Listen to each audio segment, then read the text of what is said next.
And by the way, this would be a continuation from a different perspective than this morning.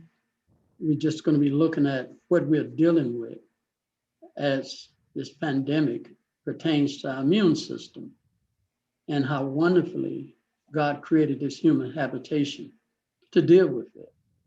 But we have nothing to fear except we really know how God has led us in the past. And so this is not the first time that his people face the pandemic. And each time they faced something like that, a crisis like that, they came out of it stronger and more spiritual and more engaged to work in his behalf. So sometimes it will take calamities, disasters, and everything else to awaken God's people to the urgency of the moment so that we can call upon him. We as a people should know that more so than any denomination. The great disappointment is a good acid test. It must have been very disappointing that Christ did not appear as they calculated it to be. But if they had not had that disappointment, we wouldn't exist today. So we can see that the anticipation of the event is always worse than the real thing. So let's anticipate great things going to come out of this. It's a sad moment that many have lost their lives, but God is going to wipe away all the tears and the sadness and sorrows will pass away. And that's all we can look for. So we're going to get ready to get started. Have a word of prayer. Dear Father, which art in heaven, dear Lord, thank you so much, Lord, as we prepare ourselves, Lord, once again to talk to your people. And Lord, this is the highest calling. But Lord, even the emperors and the ambassadors, even the presidents have no greater calling. The only person that have a higher calling than this is mothers training their children in the ways of the Lord. I read that. Bless us to this end in Christ's name. Amen. Amen.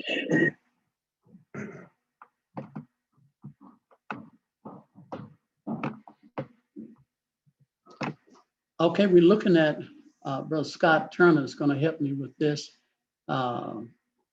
And I would definitely need some help because this is an exhaustive presentation, one that has put me to a lot of research. And I'm glad that Scott is helping me because he has a lot of background in the immune system and natural medicine, herbs in particular. And I think we can have a good dialogue because we can relate. So we're looking at the war within the body, number 3, our powerful immune system.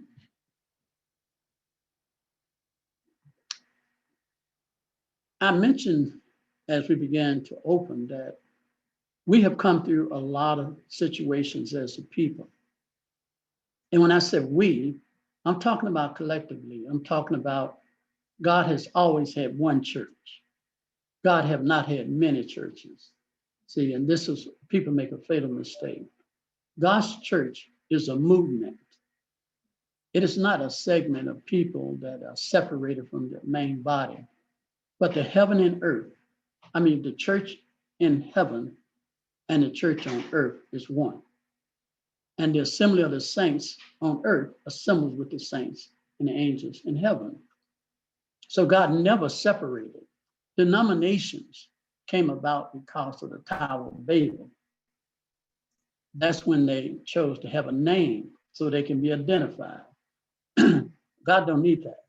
God, the only thing a name of God to give his people is a character that identifies them. That's why he says he has others of other fold, and they would come unto him. So we're looking at how in the beginning, God's people have experienced different incidents by which they have profited from that.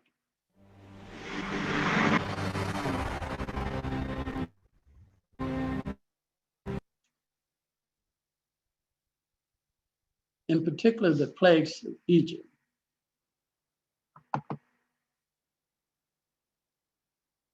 The 7 last plagues of Egypt is a good example of how They was in bondage. And God had to work a miracle to deliver his people out of bondage. And so it would be in every age. Egypt in the time of the Pharaoh.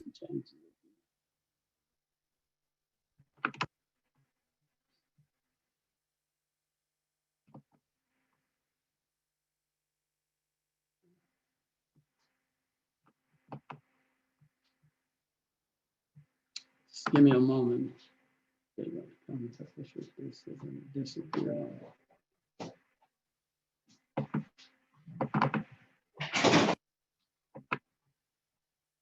It just went out.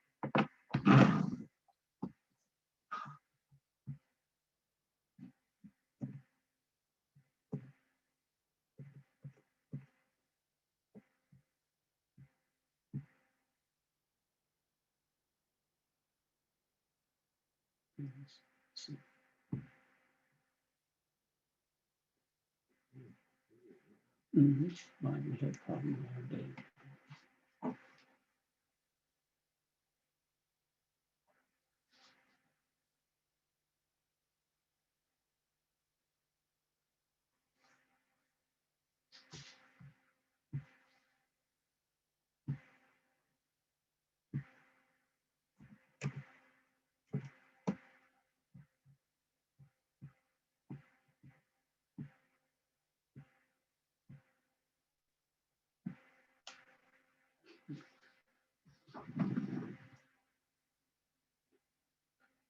Okay, we're finna get started again here.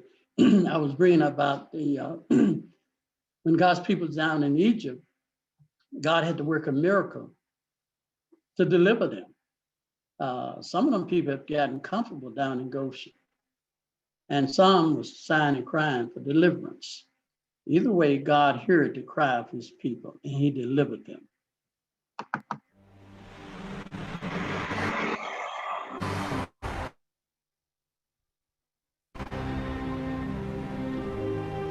Egypt in the time of the Pharaohs, a rich and powerful empire.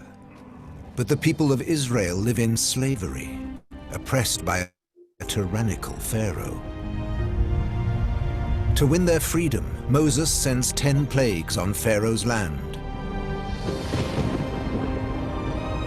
As God's fury, they sweep over Egypt. The plagues bring desolation, disease, and death. At least according to the Bible.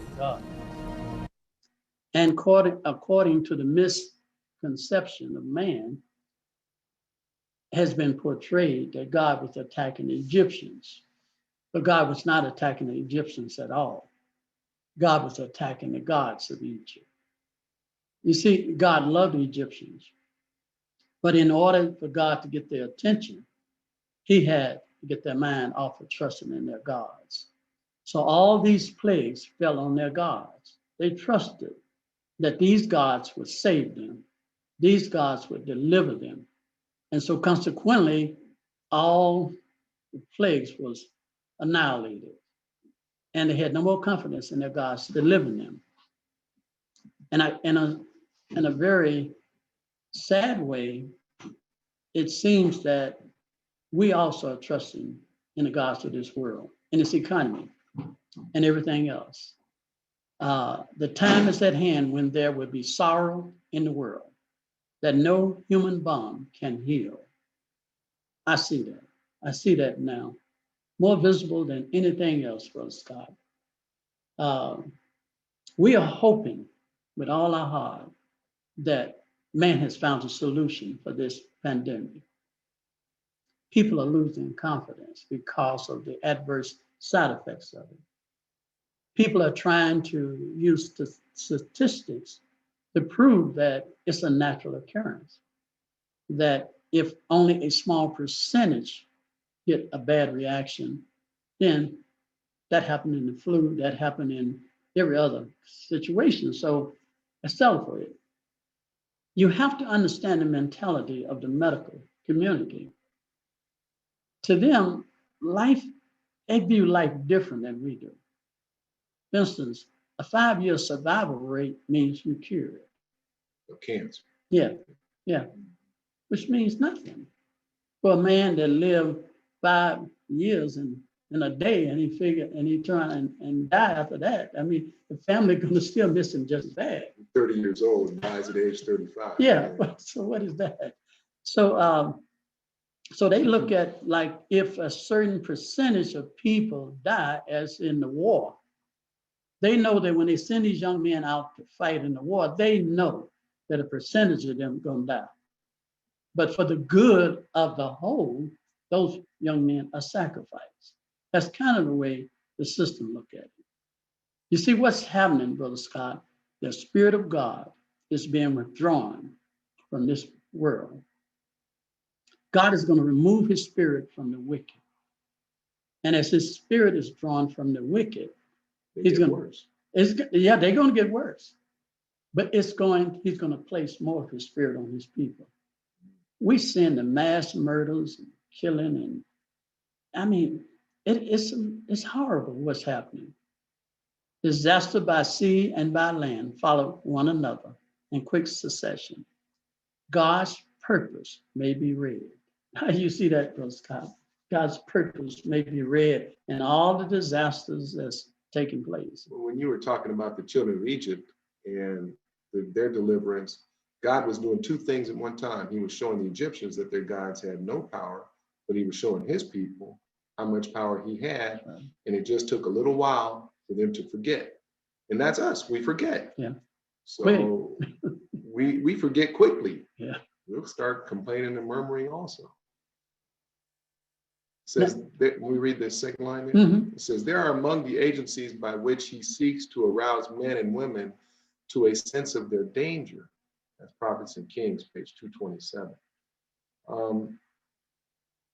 What is it that's actually arousing us to see a sense of danger other than COVID-19?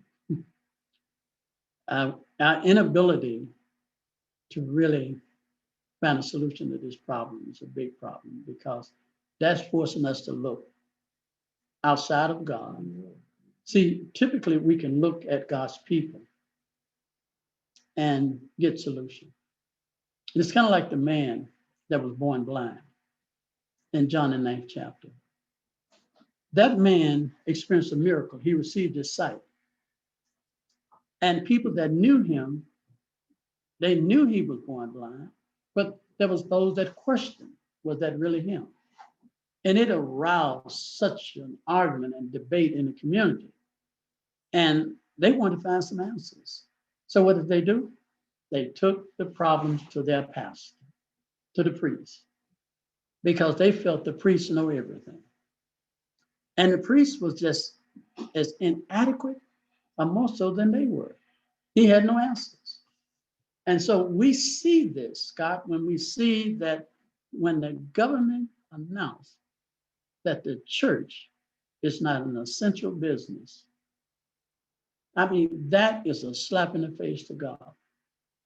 When they said that, and yet the casinos and everything else that's bringing in economics, it's the same thing that happened in Egypt.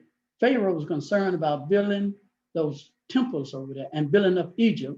He had them slaves working, building it up, because he was looking at the economy of Egypt. It was essential. And stopping the worship on Sabbath was not essential.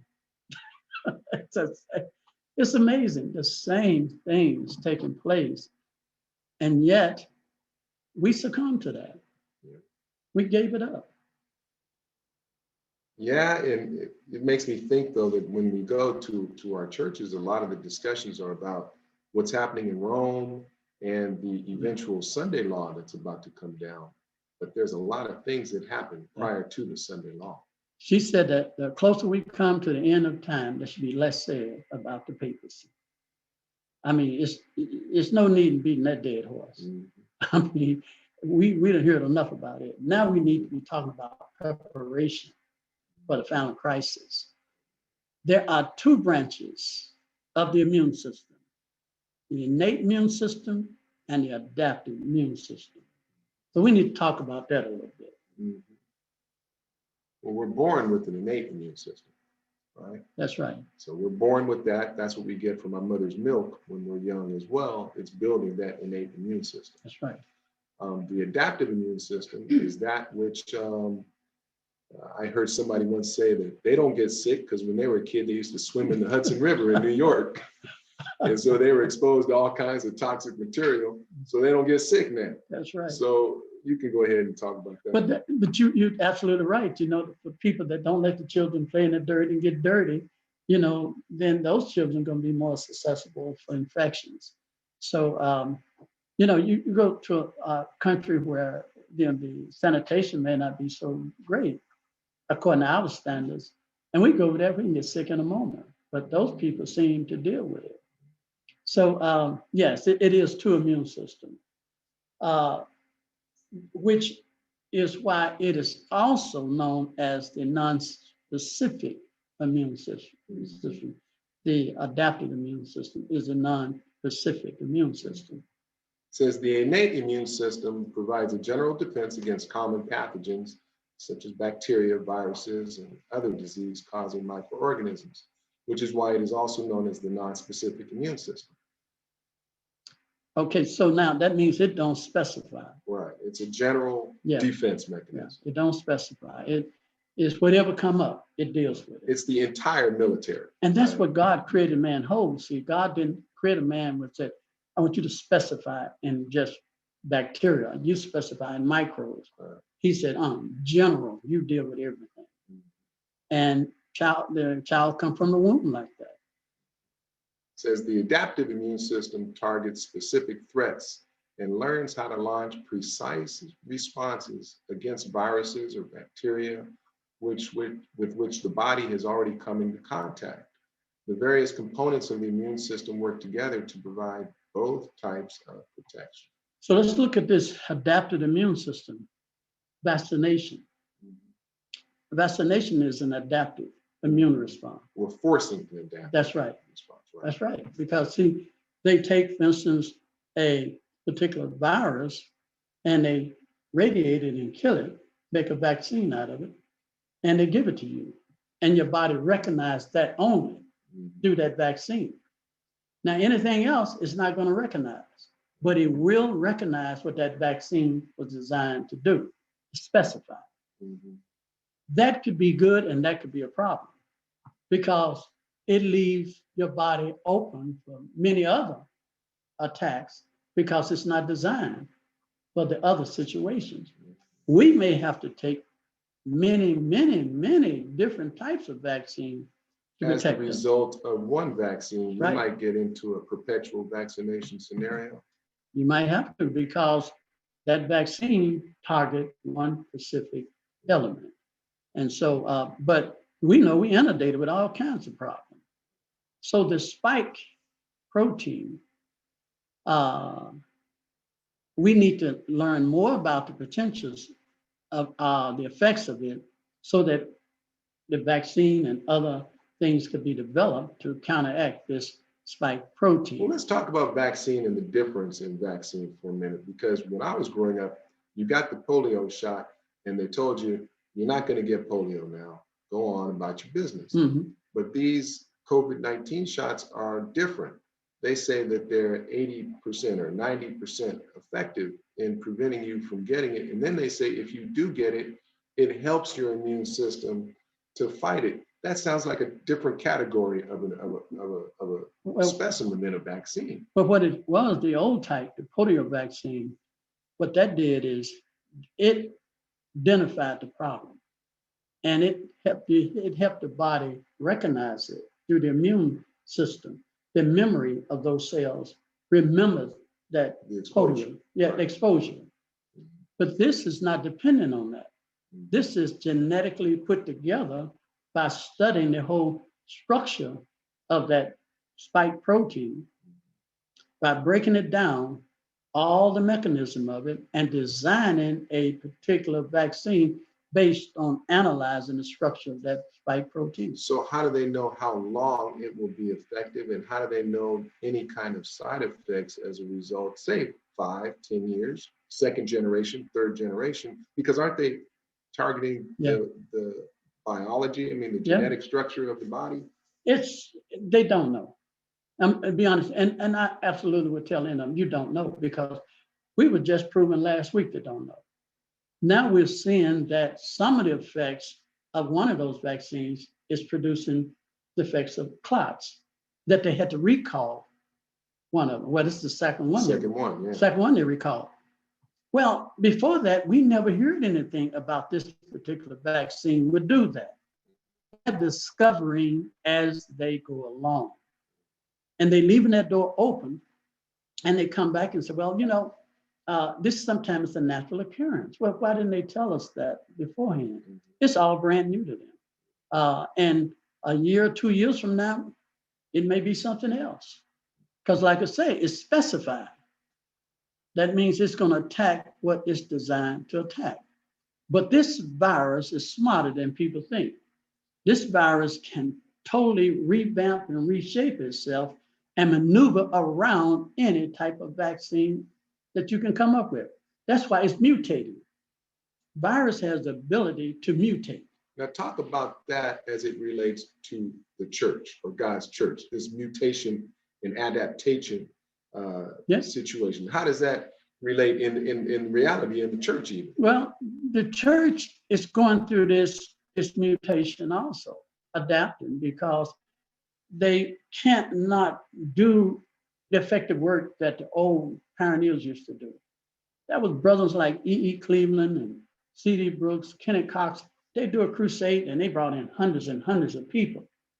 The church is not bringing in up that now. The church is somewhat stagnated.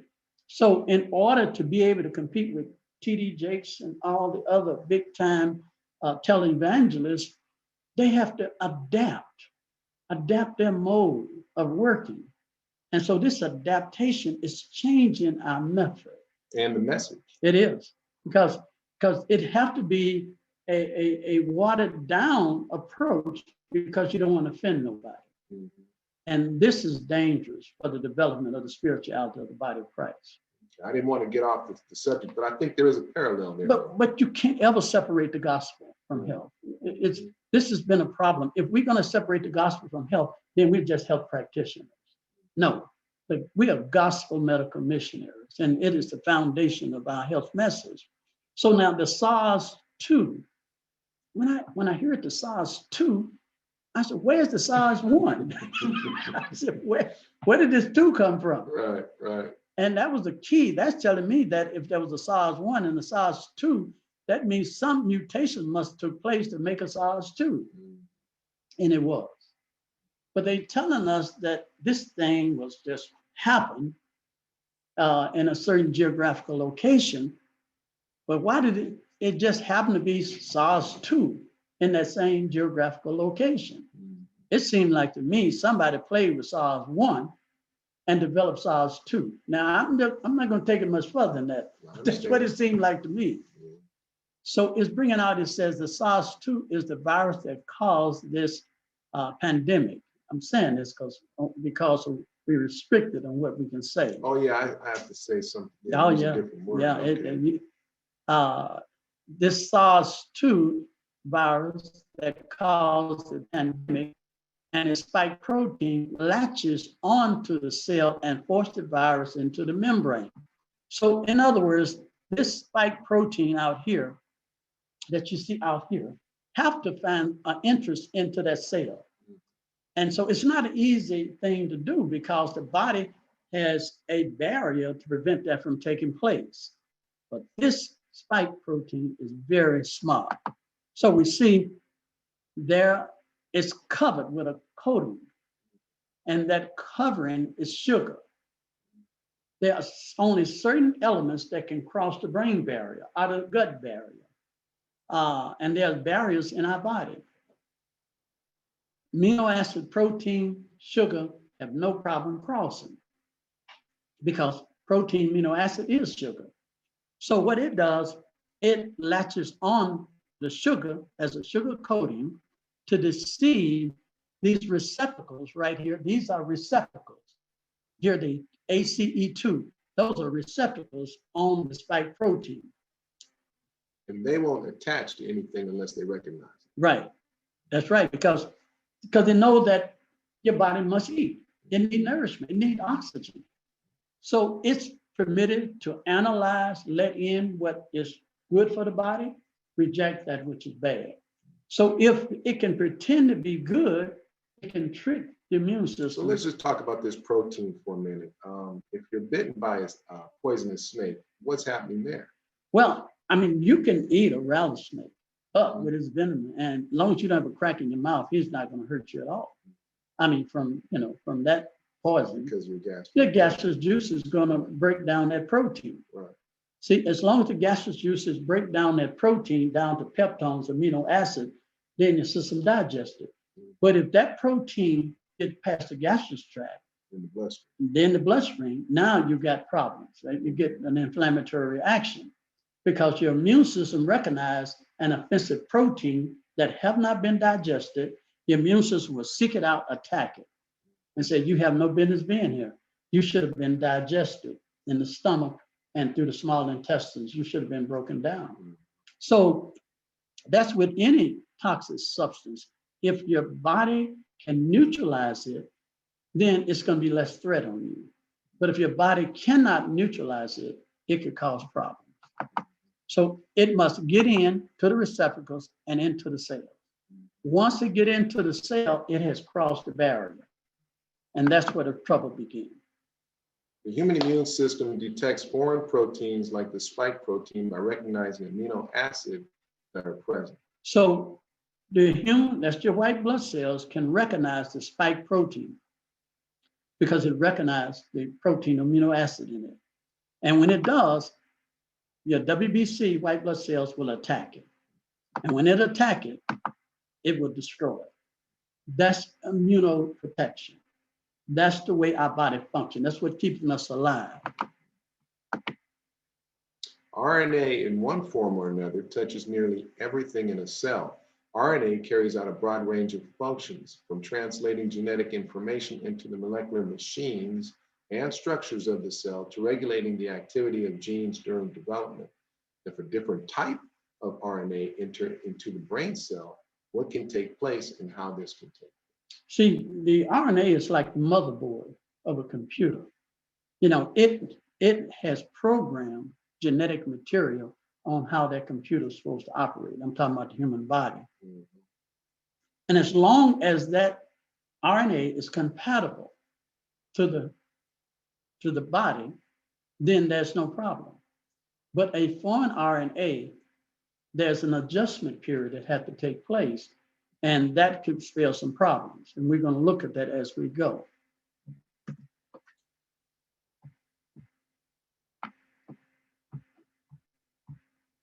But if a pathogen puts a sugar on the protein surface, it can mask the amino acids. One sugar can mask a whole cluster of amino acids, so our antibodies can't see them.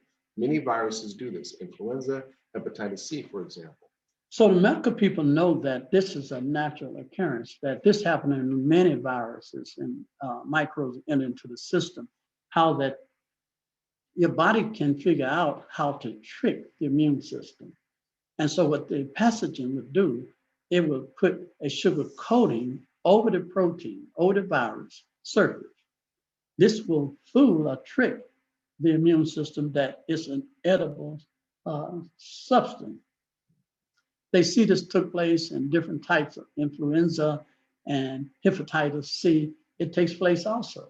Is this particular approach being used in some of these things that are supposed to prevent disease also? Oh yeah, this is how they make a lot of the medicine, design of medicine to cross the brain barrier.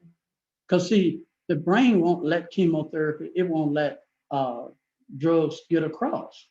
So the only way they can get it across, they have to trick it by offering it something like a Trojan horse or a cocktail to give it something they want in order to get something past the brain When barrier. you said cocktail, made me think of HIV. They call those cocktails.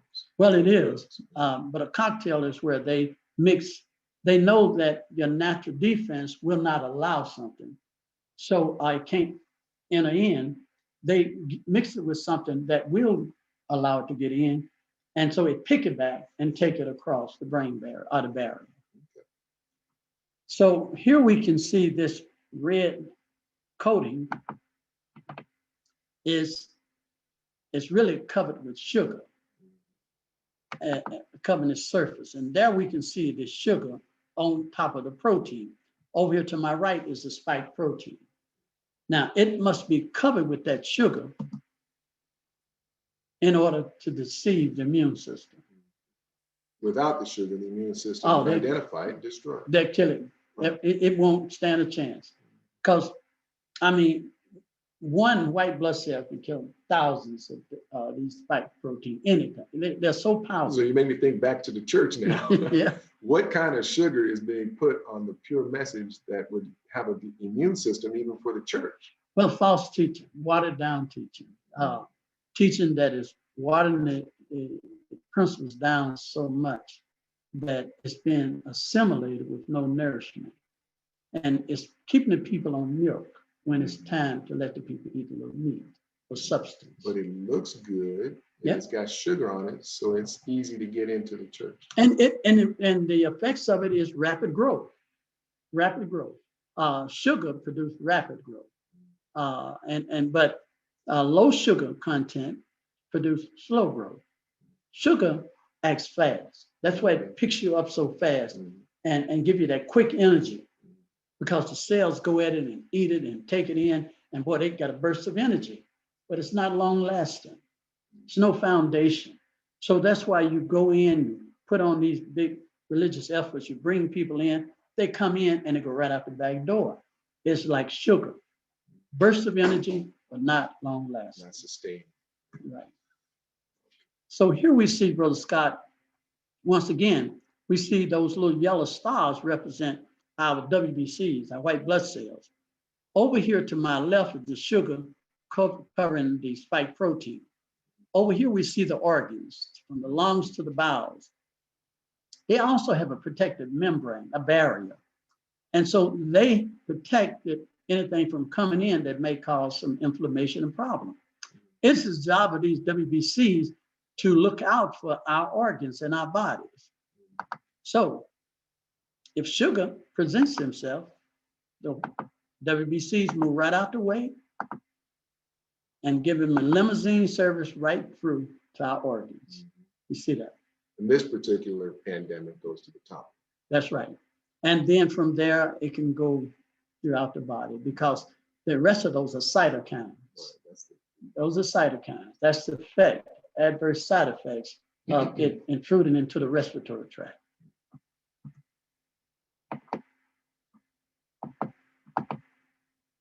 The SARS-CoV-2 spike protein and its attached sugars, as shown in the illustration they produced, the protein is a smooth surface shielded by sugars that move like trees in the wind. That makes it harder for the human immune system to find the target protein surface. And I want you to see how clever this spike protein is. I mean, it's just not an inanimated object just floating in your body. It is well equipped to figure out how to survive. And it will constantly be moving. It will be covering its surface with sugar, whatever it takes to survive.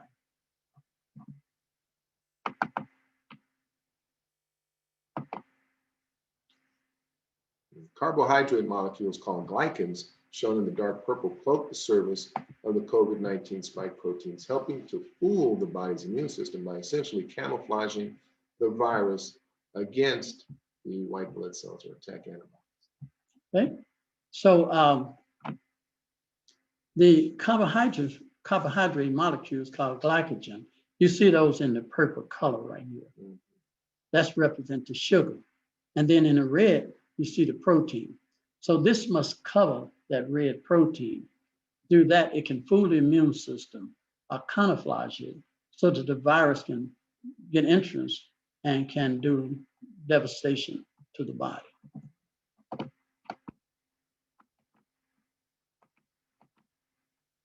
Satan has come down in these last days to work with all deceivableness of unrighteousness in them that perish. His satanic majesty works miracles in the sight of false prophets, in the sight of men, claiming that he is indeed Christ himself. So as it is in the physical, it's in the spiritual. There's only two spirits in the world. And so Either God's spirit is in control or the devil is in control. Is either God is behind the spike protein or the devil is behind. And I know that's not the characteristics of God, the way it's operating. So I conclude the devil is here. And if he's there, you can see his imprint. You can find him. As you can study and see God's imprint on things, you can see the devil's imprint. So as the cells are covered to the skies, also in the cellular system in this church, that same type of masquerade is taking place. Satan gives his power to those who are aiding him in his deceptions.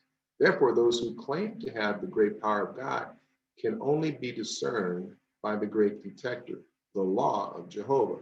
The Lord tells us if it were possible, they would deceive the very elect. So, logic makes us want to believe that solutions has been found. Logic want to believe that science have dissected, decoded, and did all of that. Logic has brought us to the point where we're trusting in the inventions and calculation of man. But from what I read, the only way you can discern is if it is of God or the devil is the great detector, the law of Jehovah. That's the only way you can detect that. And if you can't find it in the word of God, God is not in it. Says the sheep's clothing seems so real, so genuine, that the wolf cannot be discerned only as we go to God's moral standard and there find that they are transgressors of the law of Jehovah. Okay, so once again, you're going to see that sheep covering is the same thing as that sugar covering, the same identical thing. So we're going to look at the crowning act of the great drama. And healing is by one of two powers. Not only God, but also Satan can heal miraculously. You want to talk about that? Yeah. Fearful sight of supernatural character will soon be revealed in the heavens, and the token of the power of miracle working demons. So Satan is going to work miracles. We've seen this in the book of Revelation. Mm-hmm. We've seen in Revelation, the 12th chapter, miracles being worked. As the crowning act in the great drama of deception, Satan will manifest himself among men as a majestic being of dazzling brightness, resembling the description of the Son of God given by John in the book of Revelation. So Satan is going to come to this world and present himself as a great benefactor to mankind.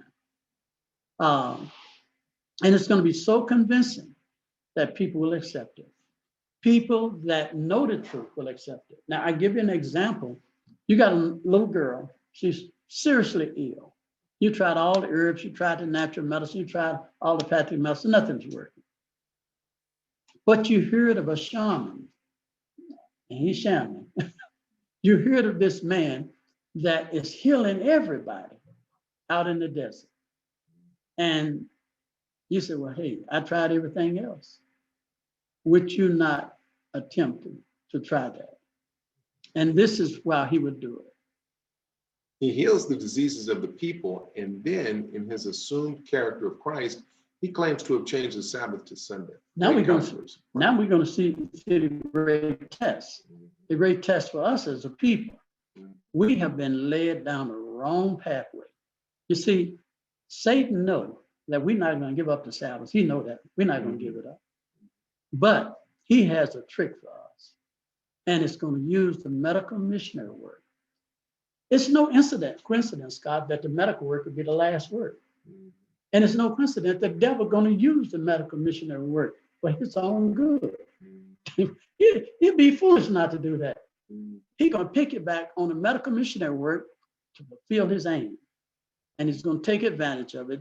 So he will pretend to heal the diseased people. He said, didn't I heal your daughter?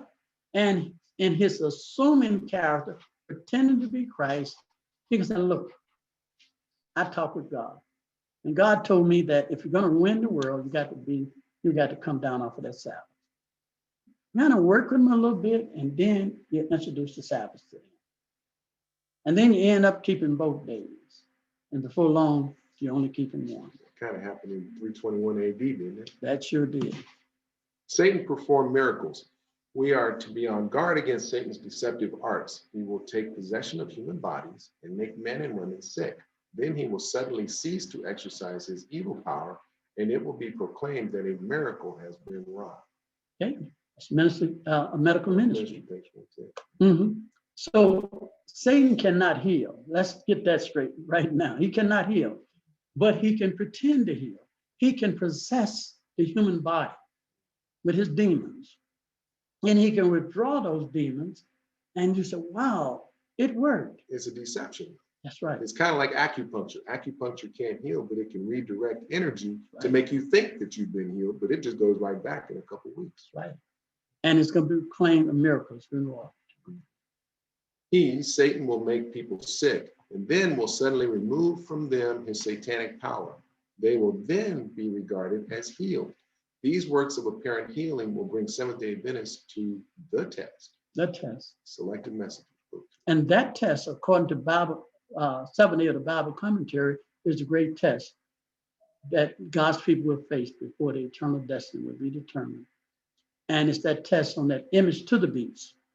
That's before the Sunday law. That is before. Oh. See, that test would let the Sunday legislators know that we will keep Sunday. Mm-hmm. You know, they would already know it. It's been tested now. Mm-hmm. When they can shut us down now, they know they can do anything they want to do with us. So this was a big test for God's church, just as much as it's a test for other factions in the world. And see, the sadness of it is that God never left his people. When they came out and talked about social distance, when they talked about wearing a mask, quarantine, they act like that was some new thing. But God had already told his people to practice that in the book of Leviticus. If a man had leprosy, a woman had a bloody issue, a man, he was to quarantine himself. If a man had a contagious disease, he was to put a mask over his upper lip and cry, unclean, unclean, unclean. He was to be put outside the camp, away from healthy people, until he examined by the priest. But you see how this particular illness, though, they say that you cannot have symptoms. They say that you can actually be able to infect people without knowing it. So they kind of came up with a unique situation here, where everybody would have to claim unclean. And it's not a bad deal. I mean, because if the priest is the one, the priest was the one that was to examine the leper and determine that. Whether it was leprosy. Right. And if he cannot determine that, his job was to shut everything down. And I believe if he would have said, let's shut our churches down, let's shut our schools down, let's practice social distance, let's wear a mask, I truly believe it would have had better effect on God's people. You're saying that the church should have done it before the They state. should have done it instead of waiting for the state to tell us to do it. You see, now people are saying, I ain't gonna do what the government tell me to do. Well, will you do what God said do? God said wear a mask. God said practice social distance. God said all of that. You see the dilemma is. The devil, he makes you think he came up with the idea of wearing a mask. God came up with that. So, CPR. I developed CPR. No, you didn't. God developed that in the garden with Adam. So we got to give God his credit what is due. Glycosation of protein in cell culture. Carbohydrates or glycans are attached to proteins as co-transitional and post-transitional modifications called glycosylation.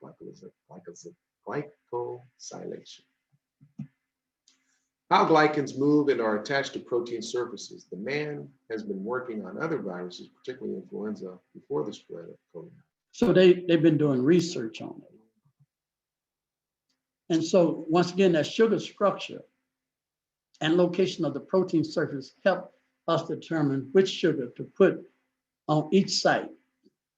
And this also telling us which vaccine might be effective and crossing the brain barrier and doing a good job and getting to the source of the problem. Many people who are not familiar with glycoscience think in terms of the protein as being just a protein, not the fact that the surface is covered with sugars. that gives them a false idea of what is really acceptable.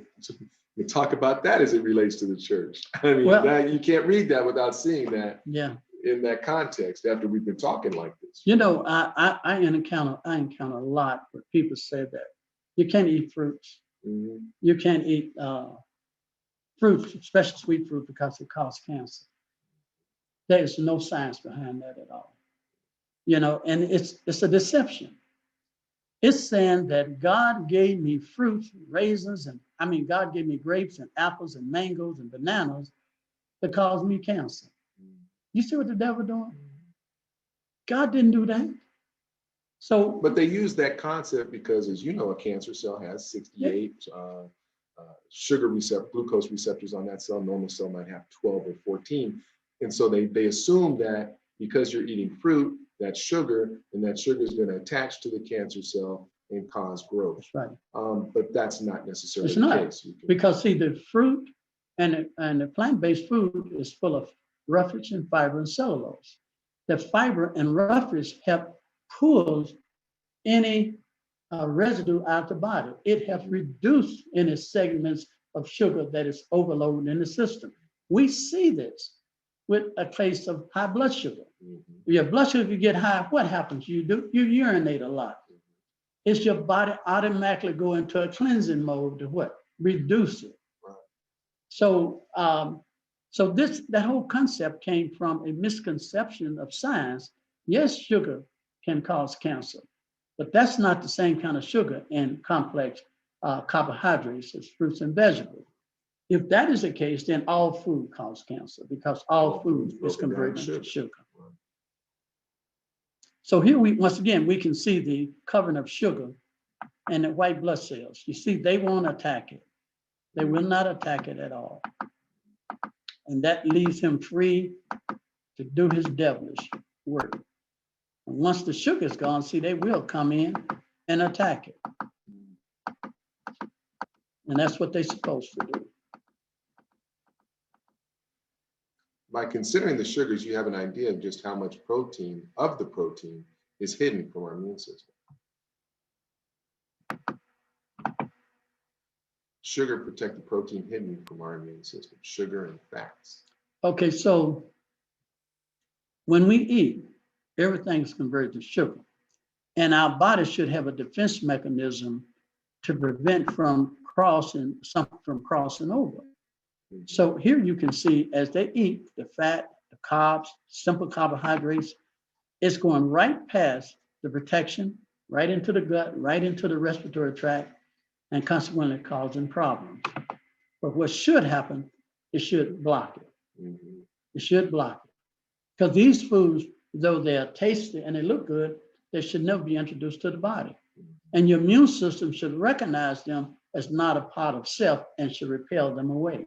So doesn't it seem like just boosting the immune system would be a good start to not getting sick? But you don't hear any doctors talking about it. But that's where the problem is. The immune system is weak.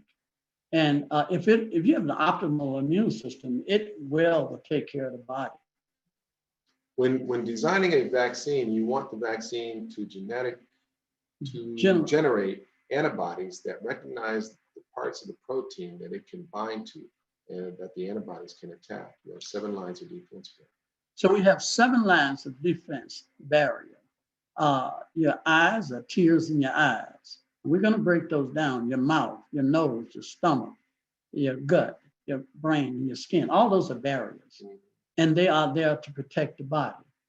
So as long as they're kept healthy at an optimal level, you won't have no problem with disease and sickness. It'll keep it from you. And you're going to talk about how they. I want to talk about them, yes, to try to show, in particular, how the ones in the tears in the mouth and the nose work. But this is just a brief thing. I'm not going to spend much time with this, but you can go ahead with that. Okay, the body and the brain barrier function. The blood-body-brain barrier acts effectively to protect the brain from circulating pathogens. The blood-brain barrier becomes more permeable during inflammation, allowing antibiotics and phagocytes to move across the BBB. However, this also allows bacteria and viruses to infiltrate the blood-brain barrier. Yeah, so, if these things can get across, your white blood cells, they can't go across anytime they want to. On a special occasion, they can do it. The barrier protects the brain from any intrusion. But if protein or chemicals can get across, then infections and other things can take place. If you have a weak immune system, this also allows bacteria and viruses to infiltrate the blood-brain barrier. Some of these conditions here would weaken the immune system: high blood pressure, diabetes, kidney problems, poor diet, flus and colds that come 4 times a year. It's seasonal changes. And that's going to produce inflammation. The inflammation is a reaction from your immune system because your immune system is weak. It sees that your immune system is compromised. And so inflammation come in, and then you develop all these problems in these particular organs.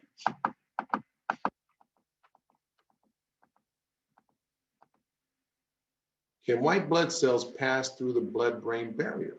At the interface between blood vessels and nerve tissue, the blood-brain barrier normally prevents white blood cells and proteins from passing through. They can pass, but only at certain intervals and certain times. They are scrutinized a lot. And so when you get an infection in the brain, they will permit some of the white blood cells to come across. But these are very specialized barriers. They're tightly woven together to prevent any intrusion. So what is it about the brain and the head that is so different from the rest of the body? Well, one thing is the brain stores our memory. And the brain memory is the only thing we're going to take in the kingdom. And so that's the only avenue by which God can communicate with us through the brain. And the devil wants to control over the avenues of our soul. So it's really important. As the brain goes, the body goes. So somebody's watching this and they're saying, are they telling us to take the vaccine, not to take it? That's their question. Yeah, I know, but I'm not going to tell them neither. I don't have an answer with that. No, because I'm just like all these doctors. I don't know. I don't know what it's going to be a year, 2, 3 years from now. Mm-hmm. I know what God said. I know what he told us about drugs. He told me that drugs don't cure. They're poison. They're poison. Now, I read that, so I'm going to bank on that. Okay, so but now, what effect it's going to have, I don't know. I'm just going to say, I read that drugs don't cure. It channels the energy somewhere else, and it manifests itself later in a different form. I'll stay with that.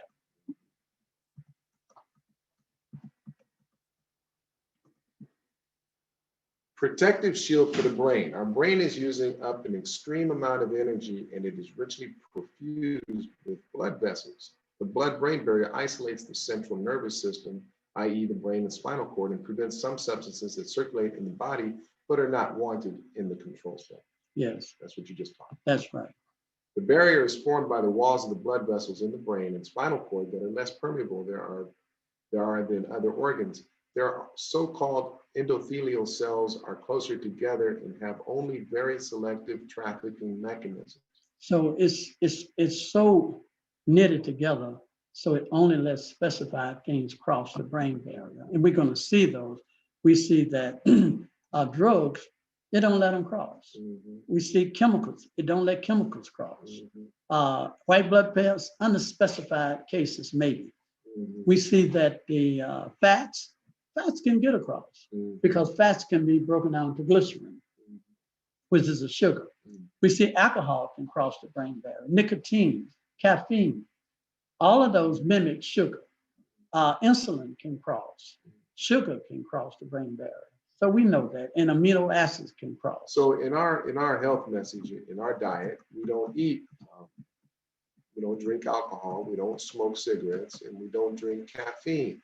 So all those things that can actually cross over the brain barrier that aren't good for us, we're already counseled not to do it. Right. The problem is that we may be eating too much, period, out even of good foods, and we're frying our foods, which mimic protein. We're eating a lot of junk food. A man told me a long time ago that Adventists may not be meat eaters, but they're sweet eaters. And so these sweets has a lot of trans fatty acids in them. And so they can compromise the immune system worse than animal meat. So the devil has a special trick for us. Undigested proteins is not recognized. For over a century, it has been recognized that the entry of certain substances into the brain is restricted. So undigested protein is an offense to the body. It's like a free radical. The body is causing a reaction in the system. Now, what I want to show you here, and I'm just going to skip this one here, I'm going to go to this one. This is a disease called Kuru. Kuru is where the people practice cannibalism, and they would eat the brain and every part of the human body. From that, they develop a condition called Kuru. You've been there, Scott, and I've been over in this area. And I worked with some of these people that practice this art of cannibalism. Their ancestors did, at least they did. And, but they develop a disease from that. Then they can't stand up. Then they lie in bed, and people come and carry them out and put them in the sun. Then they're taken back inside the house, where they die. Good day.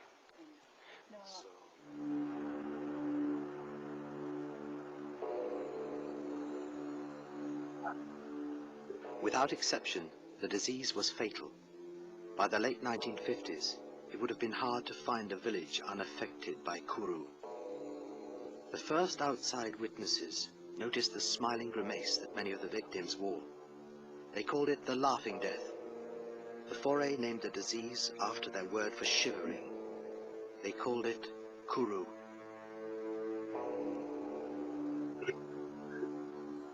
By the time of Shirley Lindenbaum's arrival in the early 1960s, the foray were in crisis. So now Kuru is ingesting human protein.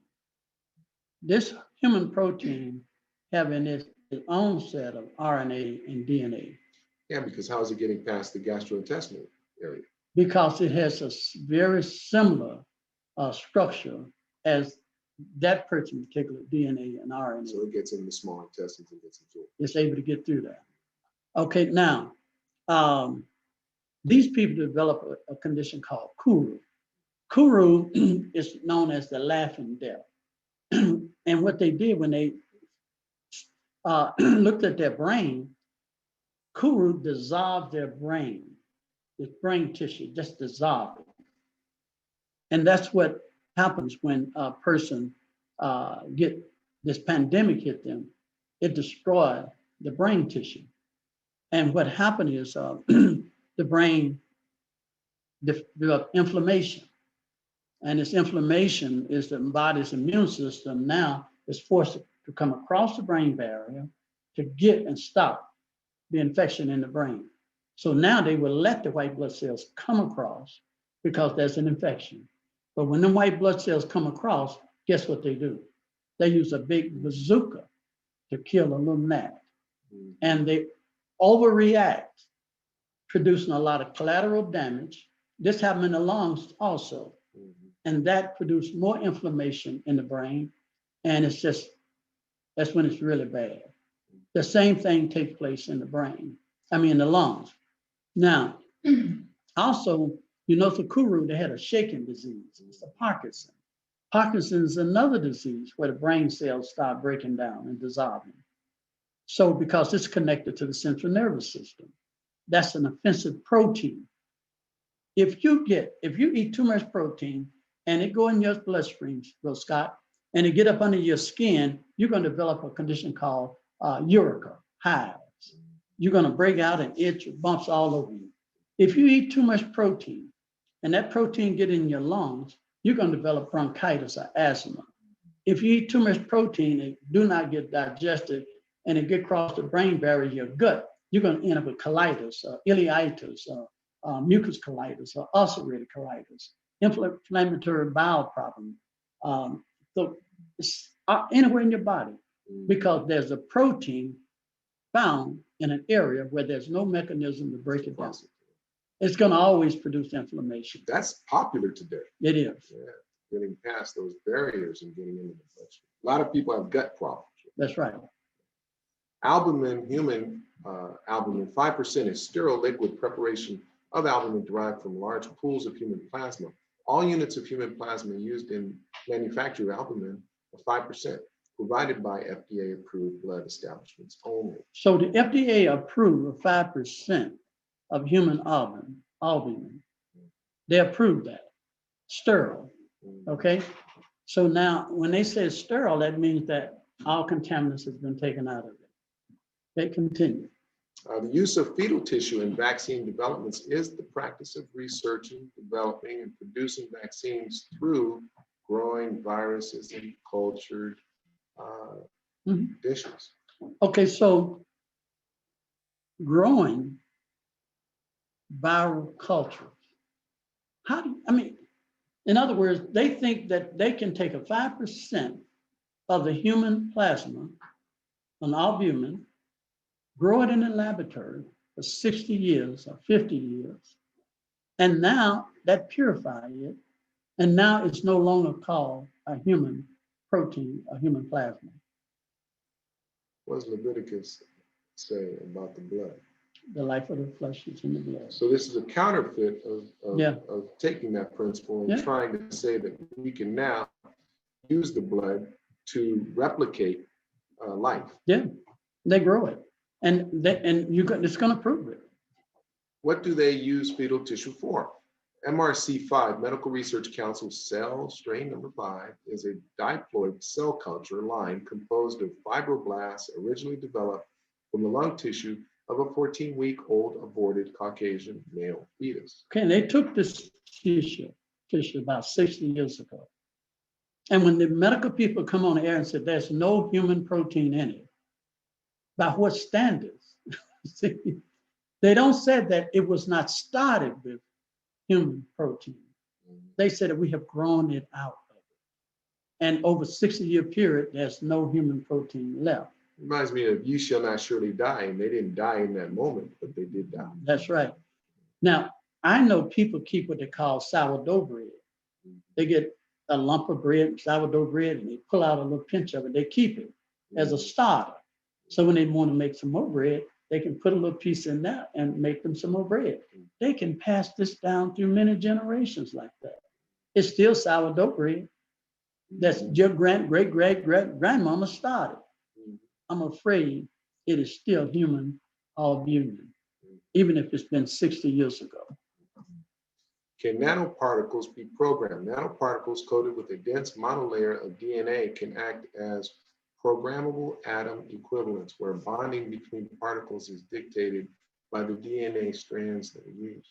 Now, this is a very controversial area that many of the medical people, they come on the news and they said that it cannot be, that nanoparticles cannot be programmed. But this is, I got this from their medical source. And they're going to tell you, yes, there is a slight possibility it can be.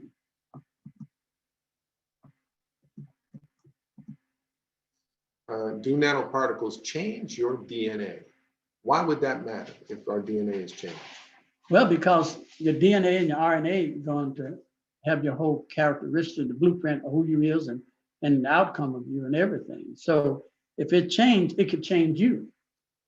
So if God knows every hair on my head and recognizes me specifically as his, and then I change some of that, I might not be recognized, kind of like an animal out in nature. Yeah. That the mother says, I don't want to have anything to do with it. You've been contaminated. Well, see, God didn't make us robots. That he left us free to develop. But this new science is about to create robots where those nanoparticles can actually rechange our whole function. And first of all, we're going to establish the fact that they, and the medical folks will say, yes, they can. How are we doing on time? We're looking good from when I'm looking at that clock. Okay. New research by scientists shows that when cellular barriers are exposed to metal nanoparticles, now we're talking about cells and metal nanoparticles, cellular messengers are released that may cause damage to the DNA of developing brain cells. During their interactions with cell membranes, key signaling pathways and processes are changed. It's altered, it's Yeah. changed. So the nanoparticles is where they can take metal, Mhm. like aluminum and other metals, and break it down to such small particles that it can bring about changes by changing the signal, the message that is relayed. So can you have nanoparticles without metal? You can, yes. But one thing about in a lot of the vaccines, I'm not saying all of them, Mhm. they do use metal particles in it. Can nanobots be hacked? Now, this is a big one here. Technically speaking, nanotechnology is any technology endeavor that deals with anything with a dimension of fewer than 100 nanometers. That's pretty tiny. Mhm. That is very small. With these developments comes the ever-present technology or technological risk of hacking. And what are they saying? They're saying in the future, it may be somebody may figure out a way how to hack them. Right now, they're saying they don't see it. They don't see it, but they're saying that with these development comes the ever-present technological risk of hacking. Well, my cell phone has more power than the Apollo spaceship that went to the moon. So I know things change. They change. Mhm. So now we have to believe that these people, because they don't even know, they're saying it could happen. In the future, somebody could figure out how to hack them. Can DNA be reprogrammed? In an astonishing experiment, these scientists discovered that the human body's DNA can easily be reprogrammed by human speech. When words and phrases were spoken and modulated on specific frequencies, the reprogramming effect on DNA was quite literally extraordinary. And see, they know this because, especially with music and speech and sound, you can reprogram the brain. You can listen to certain rap music and just inundating yourself with it, and it can have an effect on you. You can listen to certain music that can make you do something you would never thought you would do. Certain foods, that's Food, yeah, colors. When you go into the store, they play certain music, certain colors to make you want to shop, buy certain things. The smells can make you want to eat certain ways. So yes, they can reprogram it. interesting. Can cells be programmed? Cells can be programmed like a computer to fight cancer, influenza, and other serious conditions thanks to a breakthrough in synthetic biology. And see, now they do tell us this because this is what happened with that spike protein. I remember years ago when I was talking to a cancer research doctor, and I asked him, where's the focus? And he said that there were two things they were focusing on: the reprogramming of the genetic structure and boosting the immune system. Those are the only two things. This was less than 10 years ago. Yeah. Turning genes on and off, yeah, and boosting the immune system. And we can see when we deal with cancer, we're focused on boosting the immune system and triggering apoptosis with cancer cells, but we don't deal with the genetic structure. No. That's almost like sacred territory. See, what happened is China broke down the genetic structure, the genetic code. Mhm. They broke down the genetic code of this spike protein and gave it to the world. Now, that's opened the door for biological science, genetic science. A lot of our medicine now is going to be developed from that premise because this is a whole new revolutionary approach to disease. They can break down that virus, see what it needs, see how to destroy it, develop a system to destroy it. Doesn't it seem like they're telling our immune system through these injections how to fight this particular Yeah. strain? When it used to be that our immune system would, on its own or through the power of God, know this is how the body's supposed to function. But now man is trying to dictate to the human immune system how it should function. But see, chemo opened the door for that because chemo bypassed the natural immune system and produced its own immune reaction. Here, they're doing the same thing. They're not looking for producing a natural immune response. They're looking to actually create another system to take the place of the immune system. And that is bad. What is transferrin? Transferrin is the main protein in the blood that binds to iron and transport it through the body. iron is real important when you start talking about the brain. The protein and iron combination is vital. And if you're going to cross that brain barrier. Iron, amino acid, protein. Brain cells require a constant supply of iron to maintain their function, and the brain may substitute its iron through transcellular transport of iron-loaded TF or transferrin across the brain. Yeah, because see, if the brain can get enough iron and have enough good blood flow and oxygen, it can cause that iron to make the cells go through hemoglobin and expand so it can pick up more oxygen, move more waste out. So the brain has to have plenty of iron and protein, because the protein rebuilds, and oxygen. That's why vitamin C is so important when you're trying to work with somebody with any type of mental illness or any problem that compromises the function of the brain, because once again, that vitamin C helps in the metabolization of iron. Do animals catch colds? They do, but not the same way we do, Scott. They sneeze, they cough, have runny nose, they do all that, but it's a different type of cold. And animals, they breathe the same air that we have. They got lungs, they got a respiratory tract. And Scott, now the area we're getting into now is one that fascinated me. I was riding down the road and I see these cows with snow on their back, and they out there just chewing on some ice grass, and I don't see them sneezing. I don't see them with no mask on. And I'm saying, they breathing the same air I'm breathing, but they got the same kind of lungs. They ain't catching no colds, and they ain't wearing no mask, so they're not spreading it. So what is it about them that is protecting them? You see, they have been discharged from the nose, the eyes is running. It's the same thing. They have fever, they have loss of appetite, they suffer dehydration, congestion. They go through the same stuff we go through. They're not catching the same kind of virus that we have. So I said, I want to find out why animals are not wearing a mask and ain't coming down with this spike protein. And so this led me to this. So the aerobic salivary bacteria. Komodo dragons' mouths are also teeming with more than 80 strains of bacteria, some of which cause blood poisoning or sepsis in bitten humans and the animals. But the dragon itself is not affected, suggesting they have some sort of immunity. And so you looked at the pH of the saliva. I looked at the pH. Found it's very high. It did, and on an average up to about 8.8. Their saliva, and alkalinity now, that's alkalinity.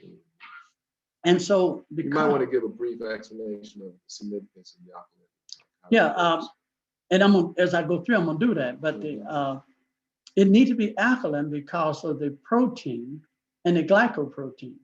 You got the glycoprotein, which is the starch, and the saliva helps break down that starch, exposing the protein.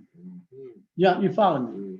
See, because understand now, people that study glycoscience, some people just conclude it's just protein, but true scientists know it is a sugar and protein. It's the starch and a protein. So the only thing that will remove the starch or the sugar from the protein is amylase. Amylase is found in the saliva. That's an alkaline splitting enzyme that remove and break down the starch, exposing the protein. The saliva don't kill the protein. It's just simply remove that code. Now the immune system destroys the protein. Now this kind of goes into why we eat certain foods with certain foods and certain foods not with certain foods, because we can't cancel out our saliva if we eat certain foods together, right? And they tell you to chew slow and thorough. Right. So when I looked at Komodo dragon, then I looked at dogs. Let's see what it says about it. It says, of note, this respect the pH of a canine saliva is 8.5, almost the same as the Komodo dragon. Yeah. Which is considerably more alkaline than that of a human saliva, which is 6.5. And that began to shock me because now I'm looking at these animals that eat all kind of garbage, they're not getting sick. But their alkalinity of their saliva is more alkaline than humans. And here I was acid at 6.5. And that prompted me to do even more research. Approximately 8.2 is of cattle, and saliva with a pH value of approximately 8.2 is a high sodium bicarbonate level, and it has a buffering effect. Yeah. Once again, that buffering effect removed that starch, that glycoprotein separated so that the regular immune system can do its job and destroy the protein. Keep in mind, the spike protein is a protein, but it covers itself with a sugar to disguise itself that it's not a protein. But the saliva can remove that sugar, exposing the protein. So we got to start slobbering more. We need to chew and slob more. Yes, we do. Okay. But I know we talk about people with juicy mouths, but believe it or not, a person with a juicy mouth probably a lot better off than us. Okay. Okay. The period of teething also coincides with reduction in immune function and a switch for our babies from passive to active immunity. We talked about that. That's right. Basically, this means that they're losing the antibodies they've had from their mom through pregnancy and potentially breastfeeding, and are now making their own antibodies. Yes. So babies, I begin to find that babies have a natural immunity. The ones that don't have to wear the mask. That's right. And babies don't wear masks. Right. Young children don't wear masks. And that triggered out. I said, well, okay, God, I know you love us better than you love the cows, dogs, and Komodo dragon. I want to know why we coming down with it. Then he said, have you ever looked at babies with a mask? I said, babies don't wear no mask. Little children don't wear no mask. They got the same kind of lungs I got. They breathe the same kind of filth I breathe. What's protecting them? Look at their saliva. What's the difference between active immunity and passive immunity? Like we talked about, this is what is the key difference? And we see there, so we can move on. Yeah. Example, you can move on. We're going to move on from that. Babies in the womb have a pH of 9.3. That's higher than anything we talked about. Any living thing on the earth, in the womb, a baby's pH is 9.3. Highly protected. Yeah, so God loved us more than he loved any animals and creature. And they don't have to have a mask on, okay?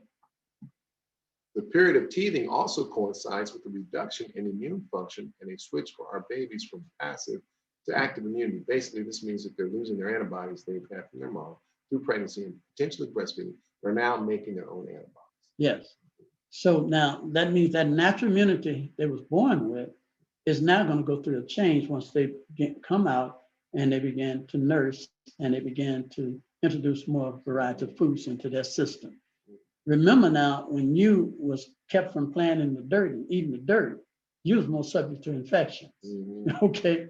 But you let them go out there and stay dirty, eating the dirt and putting bugs in their mouth and everything. They don't come down with that. It looks like that, don't it? I won't go through that. Okay. This lowered immune function comes at a time when they're starting to put their hands in their mouths much more, and while their gums are erupting and raw. It follows then that this is a time of increased infections from upper respiratory to middle ear and urinary tract. So at this point, the body now is going to adapt. Mm-hmm. It's going to adapt to the new microbes and bacteria coming in. It's going to become a specialty instead of general. And that's not good. But when it's general, innate immune system, it covers that whole baby.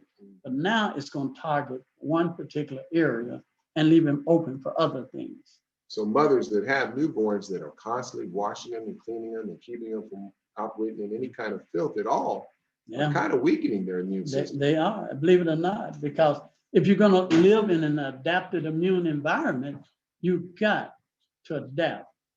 You've got to do it. But God never intended us for us to live in an adaptive environment. God intended for us to live in a pure, sterile environment. So the general protection was good enough. Mm-hmm. But when we start introducing one substance and sin to our life, our body began to adapt to attack that one particular thing. Thank God it did. Yeah. Additionally, increased saliva could correlate to our little one's salivary glands kicking in, as happens when they need amylase and further enzymes for the introduction of solids. So now when they got all these spit bubbles and all that, that means their body is being introduced to more varieties of food. So they are producing more saliva or amylase in it to be able to break it down. Why does so much drool fall out of my baby's mouth and onto her shirt? It's a matter of muscle. Saliva glands in your mouth produce around 2 to 4 pints of saliva every day. Adults don't notice as much because we're pros at keeping accumulation down by swallowing, and a row of mature teeth act like a dam to keep the flow in. Now you may think, okay, if we swallow it, look like it would kill the protein in the stomach. No, it don't, because the pH change. In the mouth is alkaline, in the stomach is And it acid. starts changing right here. That's right, it does. Babies, however, don't develop full control over their swallowing muscles and the muscles around the mouth until they're about 18 to 24 months, hence a baby's drool. Drooling stimulates the baby's mouth to produce more saliva and results in excessive drooling. Mother's milk has been reported to range from a pH of 7 to 7.4, but never falls to a pH 4.5. The colostrum, or the first milk produced during the early days of lactation, has a pH of 7.45. Then the pH of the milk remains 7 to 7.1 until 3 months postpartum. Isn't that interesting? It slowly drops. Drops. Yeah, But understand now, as it drops, they're aging. right. Because the colostrum is the first liquid to come from the mother's breast. It is highly alkaline. Mhm. And people now buy colostrum to boost their immune system. And so the baby needs that colostrum because his immune system hasn't kicked in yet. And to about the 8th day, then his immune system kick in. That's why God said circumcise that boy on the 8th day. And he was all right the first, second, third, 7th day because the colostrum protected him. But by that time, the colostrum stopped, and now he's protected. He can start drinking the milk and function. See, that fascinates me. I don't know if that fascinates people, but that literally fascinates me, how the timing, how the scriptures line up with the biology of the body. It does, it does. So, so now the baby now is adapting to the mother's immune system in the breast. He is learning to take in the colostrum to help further protect himself. Right. pH of horses and cattle saliva is around 8.9. The pH of equine saliva is also alkaline, averages around 8.9, which is a pathogenic bacteria that cannot flourish. So I just went through all of these, Rose Scott. These animals, they drool a lot. They don't come down with that spike protein at all. Found it in the tears of cattle and dogs and horses. It's about 8.32. So it's really protective in your eyes. It really is. Okay, you can share that. What is the function of starch? The main function of starch is a way to store energy from plants. Starch is a source of sugar in an animal's diet. Animals break down starch using amylase, an enzyme found in saliva and the pancreas that breaks down starch to get energy. So if that spike protein is covered with a starch, a glycoprotein, and the amylase in the saliva can break it down, in your nose, that's why they swapped your nose have it too, in your eyes. If it can break, if that saliva, or the mucus in your nose can break that starch down, exposing the protein, guess what your immune system is going to do to that protein? Going to recognize it. Now, some people are asymptomatic. That means that your immune system had enough force to expose a portion of that spike protein, and it destroyed it. It didn't get all of it, but it left enough residue behind to make you asymptomatic. So you didn't have the inflammation, you didn't have the symptoms, but you still have the Enough. potentiality Right. to spread. It's enough there. But it's not enough to cause any danger. You're asymptomatic until your immune system can finally figure out how to get rid of all of it. And these people have a good immune system. That means their immune system is working. It may take them a week, 2 weeks to get it done, but their immune system is working real good. And they are better off because their immune system is going to program. It's going to program their invasion of it, put it in the memory bank, so later on, if they have an encounter with it, they'll be better off. Mucins, background. Mucins are heavily O-glycosylated linear glycoproteins that are secreted by higher organisms to protect and lubricate epithelial cell surfaces. Mucin and mucin-like domains are also involved in modulating immune response, inflammation, adhesion, and tumorigenesis. A glycoprotein constitutes mucus. Okay. Come on, to speed it on up. This is nothing but both the SARS 1 and SARS-2. We talked about that. It said as the receptacle for interest and have a similar overall binding mode, SARS-2 is transmitted predominantly through contact with the respiratory droplets from an infected individual. Primarily, viral replication is thought to occur in the upper respiratory tract, followed by replication in the lower respiratory tract and GI tract, and cells of the lungs, the heart, kidney, and so on. So these droplets are primarily going to come through your nose, mouth, or eyes.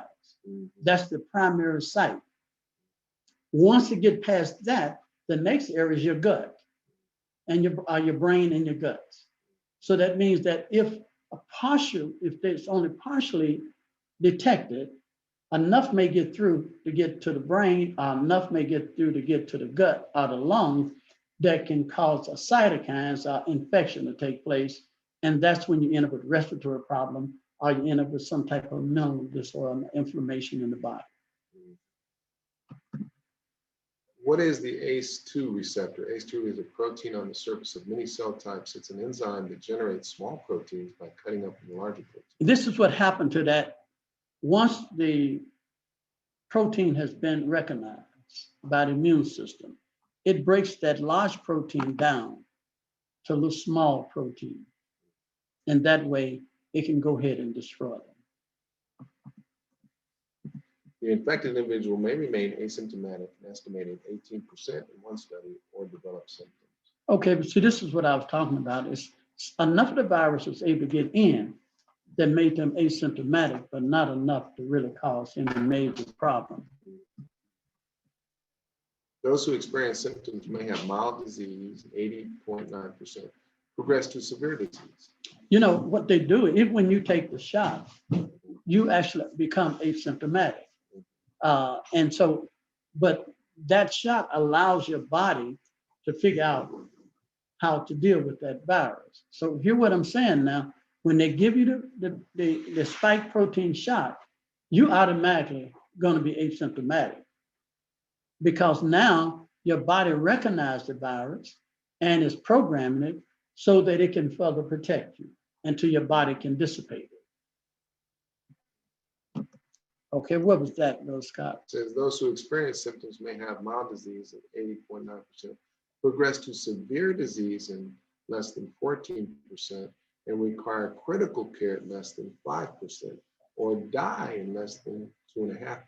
See, this is telling me that there's a degree of exposure from the virus, from 80% to 13% to 4%. That means that your immune system either is effective or ineffective. It has to do with the saturation of the virus. It does, yes.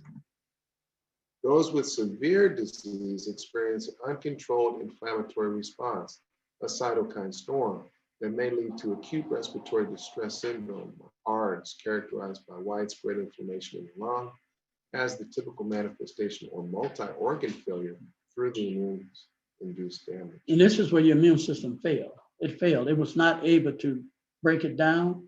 And then inflammation come in, and you develop cytokines because it was not able enough to break it down, weaken it enough.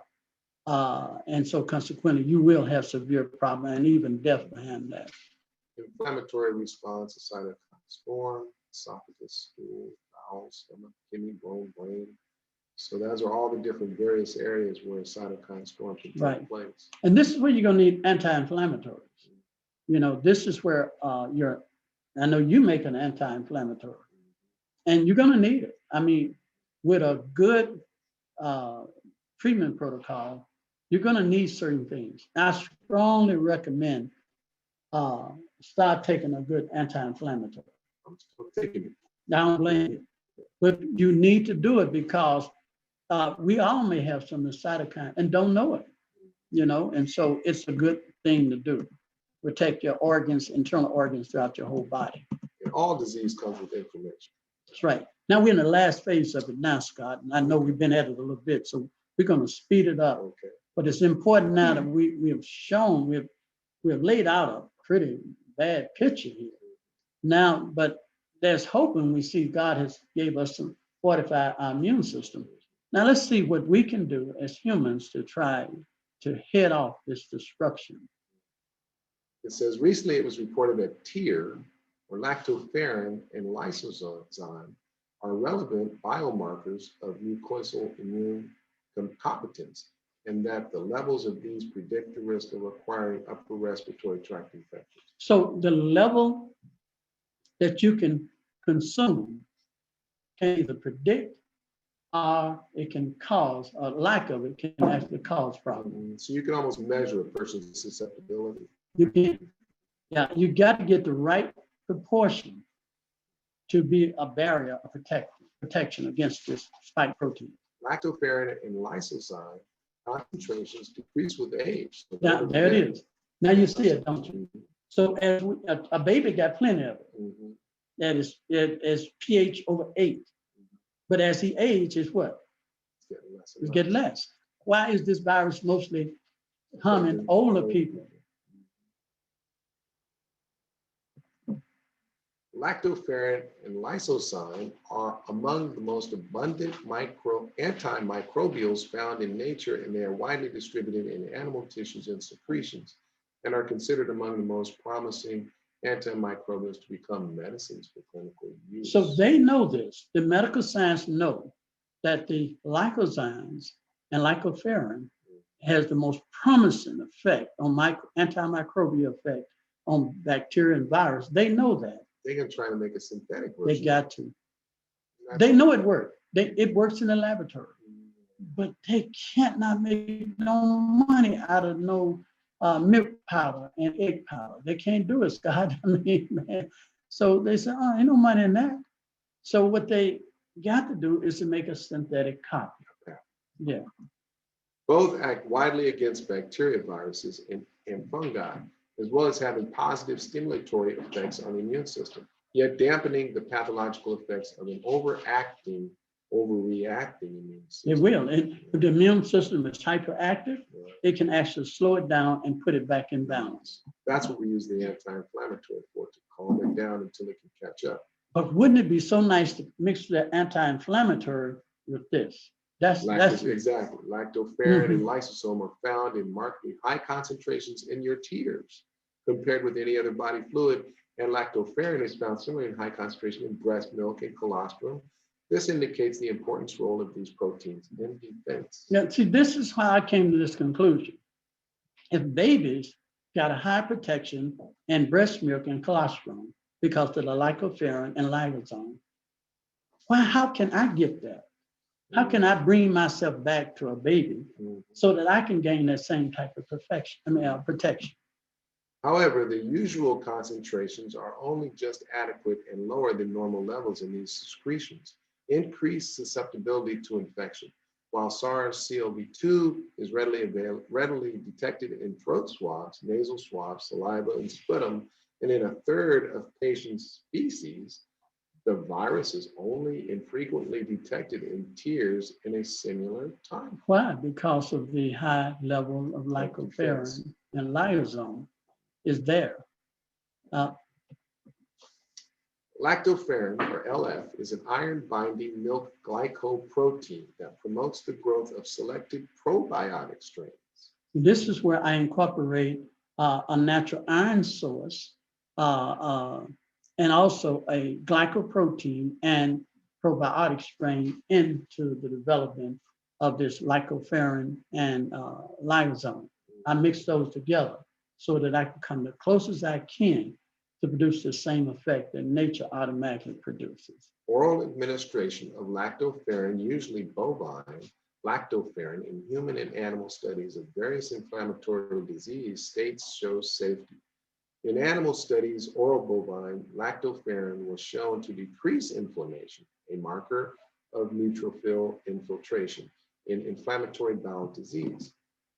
In animal models of sepsis, a single oral dose of lactoferrin prior to insult protected against progression of insult-induced systematic inflammatory responses, and when orally administered after sepsis-induced lung injury, bovine lactoferrin was an effective It was. And we got about 5 or 6 more minutes and we'll be finished. Okay.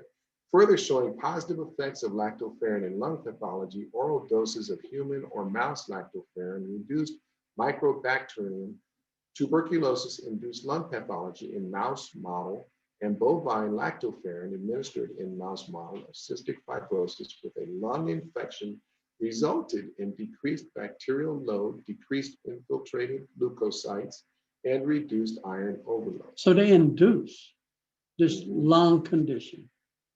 They induced it. You know, as we look at this, it seems like it would have been easier to find a cure for COVID-19 than to find a vaccine. Yeah. Well, it would have been. So why the push for the vaccine? There's no money in it. Oh, still mad about polio? Well, yeah, because polio, they made one polio and it's out of It's business. out of business. It's out of business. But Yeah. this is a well market thing. I mean, what they got. I mean, understand you're going to have booster shots. Mhm. They're already talking about you're going to have booster shots because that virus mutates. Change of coronavirus glycoprotein at pH of 8.0. The virus was okay. Go So ahead. they're going to now show you how effective, by changing the pH, what effect it can have on the spike protein. Mm. The virus was quite stable at 6.0, 37 degrees centigrade, half-life approximately 24 hours, but was rapidly and irreversibly inactivated by brief treatment at a pH of 8.0 and 37 degrees half-life, same thing. So that's showing that a higher pH gives it a shorter lifespan. It does. But understand, it was stable in acid environment. Mhm. Most of us is in an acid environment. But once you brought it up for a brief period, up to high alkaline pH, it deactivates. So what you were talking about, the church and our propensity to eat a lot of sweets, Yeah. that causes an acid. Oh yeah, because it is acid forming. Wow. It is acid forming. And the fruits and the vegetable are alkaline forming. Wow. With various treated at pH 8.0 and 37 degrees, the amino terminal peptide E2N or SI was released from baryons, and the remaining peptide EC2 was aggregated. I want to explain this here because see, I spent hours had to keep reading this here. Mhm. The virin treated at pH 8.0, high alkalinity, Mhm. at 37 degrees centimeters. The amino acid, that's the protein, that's the virus. Mhm. The amino acid terminal, the peptides, was released from the viral. So Broke down. they broke down. So when they treated that in an alkaline environment, it broke down and released that protein in that viral. And it separated that, and it separated the glyco from the protein. Which is what we've been talking about. Right. The only way to attack it is to separate it from that shield. See, there it separated glycoprotein from it, exposing just the protein by cutting the bond. And here we're going to see it's going to break that bond that holds them together, that holds that glyco and the protein together, is held together by a bond. It's going to break that bond, separating them into two. Lysozyme as an antiviral and immune modulator. Lysozyme kills gram-positive bacteria through hydrolyzing the glycosidic bond between the bacterial cell wall. So it's going to break that bond. Mhm. And that separates it. Mhm. And that's going to weaken it right there. That exposes antibodies can figure out what it is. And That's right. Because now the sugar is separated from the protein by separating the bond. Regarding the investigation of lysozyme in lung diseases in Eastern Europe has been used successfully in combination with antibiotics to treat bronchitis, pneumonia in humans with no respiratory or systemic toxicity. Okay, so we're going to get ready to stop, Scott, because I went quite a bit into this, but there are some natural things we can do that can help us to resolve this problem. And I'm not going to try to finish it. We know that charcoal is good, but charcoal can't do it by itself. I know that's what most people think. I just drink some charcoal. Charcoal do a really good job, but it cannot do it. Activated charcoal cannot do the job by itself. It's going to need some help. And so we also know that along with charcoal, that chelation therapy can help. Chelation, a natural chelation therapy is something that I know you like, particular vegetable that you like. And you know what that is, Scott? So cilantro. Cilantro. I know you talk big about cilantro. And cilantro is good. Now, cilantro removes toxins and chemicals out of the soil. It has a natural, innate ability to suck chemicals and toxins out of the soil of the dirt and put it in the cilantro. It will do the same thing to the humans that eat it. It'll suck those chemicals right out of your bloodstream. And not only cilantro by itself, there are other things that can work right along with it. And I'm not going to go through all of them for the sake of time, but we have enough here to know that you can do a good job keeping your body well alkaline. Potassium, calcium, magnesium, and sodium are all alkaline, keeping your pH as alkaline as possible. Chlorella is another one that helps chelate your blood and your body. Elderberries is another one that boosts your immune system. Garlic is another one that contains unique properties that also can pull out toxin, even mercury out of your system. Vitamin C helps with the iron to keep your body in healthy condition, make your body assimilate that iron better. Here we develop a tonic for this spike protein that is made out of combination of things from coloron seeds to poke to eucalyptus to garlic, oregano, menthol crystals, turmeric, pine tree leaves, cayenne, vitamin C, golden seal. And we know that works good. We also put them on a fever tea made out of papaya leaf powder. We make it out of fever grass, lemongrass, vitamin C, and we give that to them. We also recommend wearing a mask. Not because the government said so, but because God said so. And we just simply trying to follow his specification. I also recommend that we wear nose filters, charcoal nose filters, which I love to wear.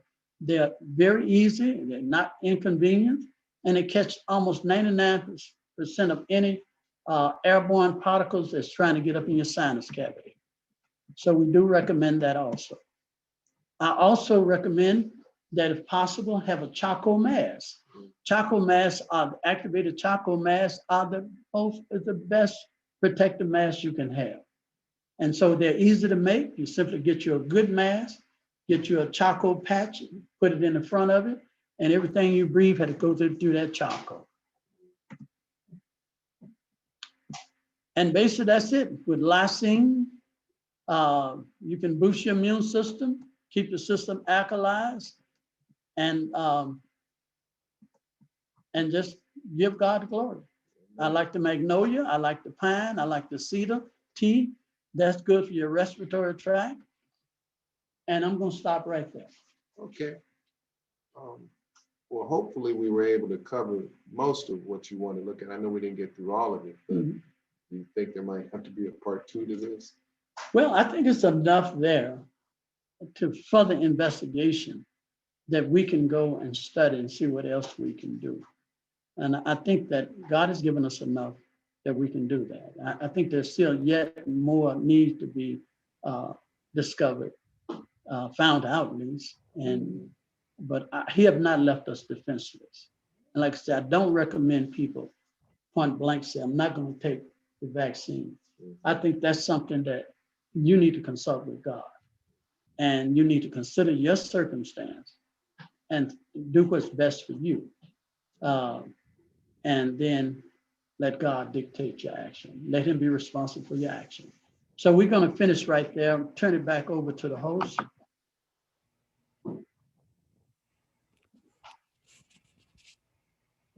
Okay, thank you so much, brothers Scott and Mamon. How are we looking at as far as questions? Are you able to take some questions from the audience or?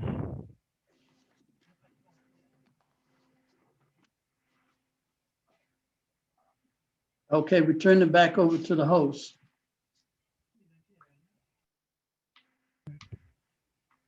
Doesn't sound like they can hear you. Okay. Hello? Are you guys hearing me? Hello, are you guys hearing Elder Roberts? Yeah. You're hearing me, right? I hear you, Elder Roberts. I was trying to see Okay, if, Elder Wilson can hear you. okay. All right, I just want to thank these two gentlemen once more for sharing with us.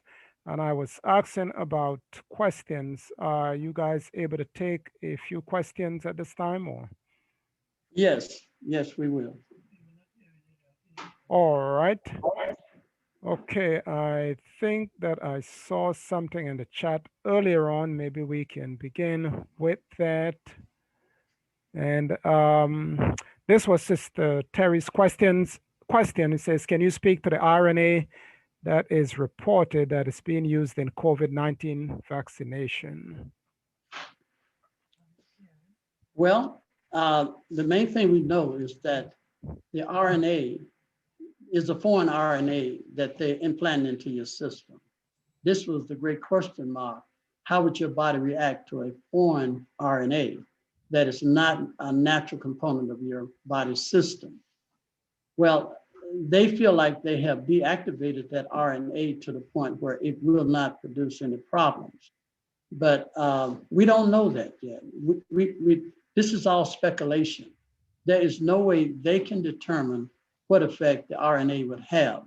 There are things in the medical journal that is stated that the RNA can be tampered with and that it can be reprogrammed, even though they said that the technology is not there yet, but there is that possibility it could be hacked. So we do know that. But to be honest with you, there's so much with the RNA, DNA, that concerning this whole pandemic that is just brand new to everybody, and they won't know till several years later, and we don't know what the repercussion of that would be.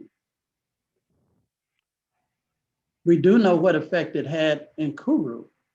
We know that when the people ate the human protein, especially from brain, and we know that when people eat certain animal brains, we know it can alter the RNA and the DNA. So we're trying to figure out, will this type of RNA have the same effect? Okay, a person put in the chat box here, how do you know when your body needs sugar? Your body really doesn't ever need sugar. Your body needs foods that will convert to healthy sugar in the body. But you don't ever need to eat sugar. Your body never needs it. But when you eat complex carbohydrates, your body's going to break it down into a healthy sugar. You can eat just vegetables and get plenty of the sugar that your body needs. Fruits have fructose. Carbohydrates are going to break down into some form of sugar. Your body needs nourishment, and all nourishment is converted to sugar. So it don't need sugar, as Brother Scott said. It needs nourishment. It needs usable nourishment, complex carbohydrates. It needs all these elements: whole grain, whole cereals, legumes, vegetables, fruits. These are complex carbohydrates. Your body has the ability to break them down and manufacture its own form of natural sugar from those different food groups, along with the roughage, the fiber, the enzymes, and all of that, keeps that sugar in balance so that it won't overactivate the body or make it hyperactive. Like a child become hyperactive if he eat too much sugar. But if he ate plenty of fruits and vegetables, he would never be hyperactive because the fiber, the roughage, the cellulose, enzymes in it would keep that from taking place. It would slow down the absorption of it, keep that from transpiring. Okay. All right. Question is asked, what are your thoughts on drinking alkaline water? Well, alkaline water is good, but the same token, God said honey is good. Too much honey make you vomit.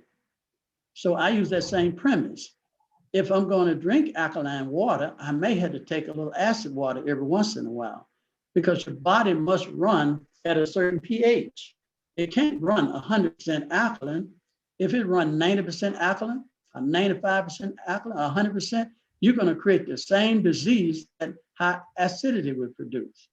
So the body must operate in a balance. So you're going to need somewhere between 20 to 25% acid.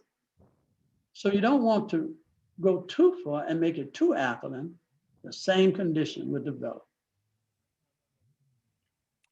Okay, someone is asking about cervical cancer and where they can find more information. Well, we work with a lot of female-related problems. Cervical cancer is one of them. You can contact us, and our workers here, they are trained to do an assessment and to help structure a program for you and to one that hopefully will be able to help you. So I would say contact Centurion Ministry and let's see if we can be able to help to you. Okay, the next, someone is asking for you to repeat what you said about needing anti-inflammatories. Well, I think, you know, at this point in the ball game, I think we do need it. We do need some anti-inflammatories. And God has given us foods that has anti-inflammatory properties to them. But one of the big problems is we can't necessarily eat a lot of foods because our limitation on consumption. So God has put an anti-inflammatory properties in herbs. Scott, you might want to talk a little on that. Yeah, there's concentrations of anti-inflammatory properties in things like quercetin, bromelain, curcumin, turmeric. Some of those around the house would be fennel, rosemary. Those are just two off the top of my head, but the formula that we put together is a comprehensive formula. It's my favorite formula that we put together, actually, because it is derived from more natural substances. There are some extracts, like the curcumin is an extract of turmeric. There is bromelain, which is an extract from pineapple, basically. But the formula is basically food groups that work synergistically to reduce inflammation.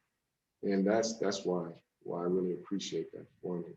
Oh, you can email at herbsforfood@gmail.com. Just email me at herbsforfood@gmail.com, and I'd be more than happy to share with you the information, or you can get the formula from me, whichever way you want to do it. Okay, someone is asking about the vaccine, that they heard that it is a bioweapon for depopulation, and they would like to know what you think. You know, I'm not a fan of the conspiracy theories. I'm not. I'm almost like, what is his name? Dr. Fauci, what is his name? Fauci. I follow the science to a certain degree.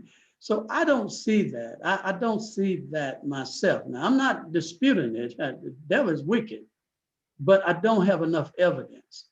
If I'm going to say that, I should be able to prove it. And I think that most of the things we said here today can be proven biblically and scientifically. So I want to think the devil would do that, but I just don't have the evidence. Now, the person that's making that statement may have the evidence, but I don't have it. So I never advocate something I don't have and I can't prove. And that's a principle in medical missionary work. We can't afford to get distracted by the conspiracies or accusations or looking at other outside influences and their motivations if we can't prove it. But we can look to the Word of God and see, what does He say we should be doing?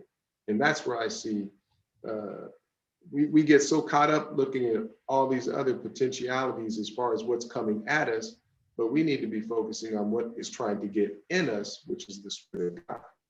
And we're doing a good job killing ourselves. I mean, they don't have to help us do that. We're killing ourselves to death.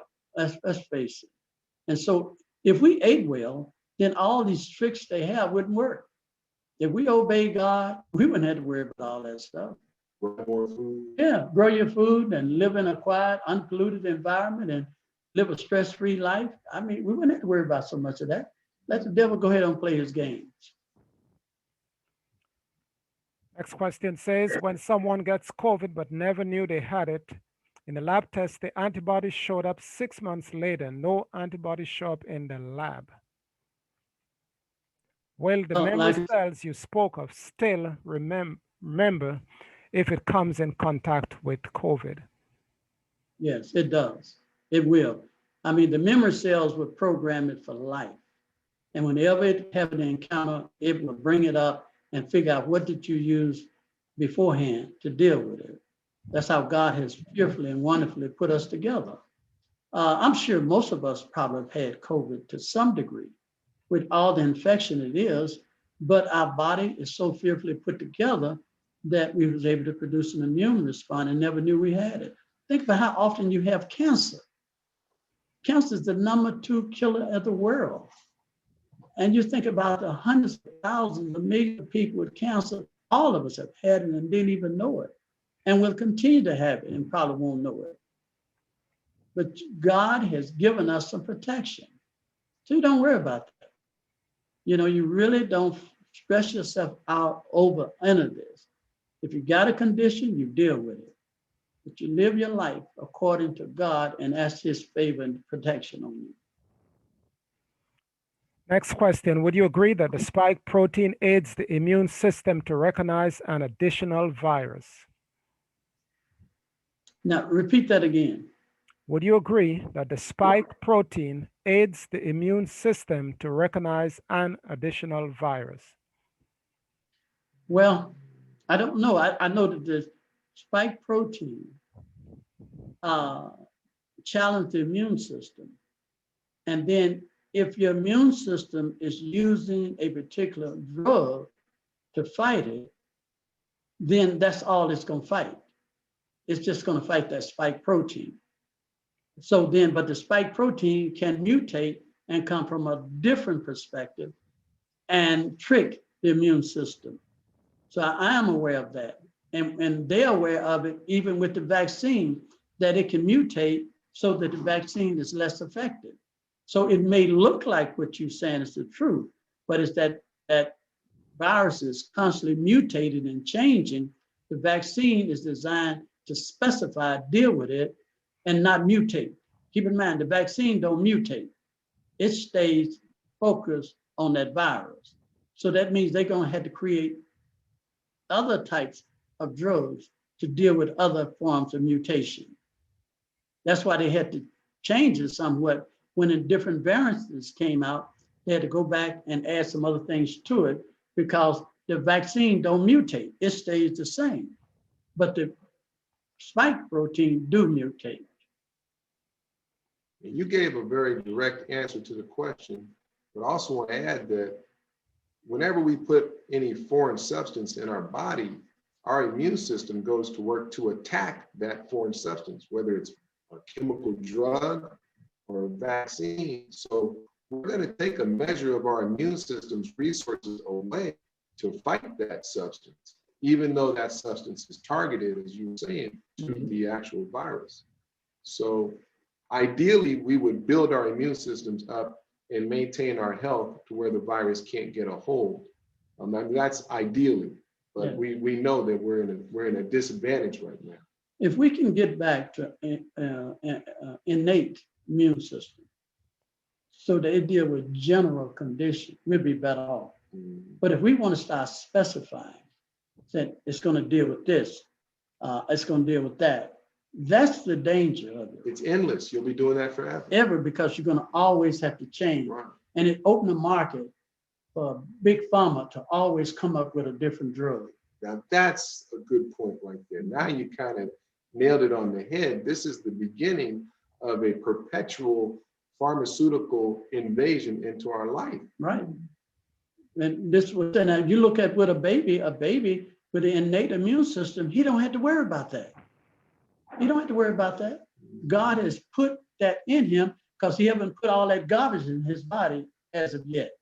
But as he lived and exposed his body to contaminants, all complicated foods, he weakened his innate immune system, and his adaptive immune system is trying to adapt to what he's being involved in. Constantly adapt. Yeah. So adaptive immune system is okay, but it's not as good as the innate immune system. And we can get this back. is another one. Now you put vaccines on top of the adaptive immune system, now you're 2 steps away from the innate That's immune right. system. And the further you get, the more different it's going to be. Right. But we got to go back and study God's original plan for man. We got to eat like God intended man to eat, live like God intended for man to live, as close as we can.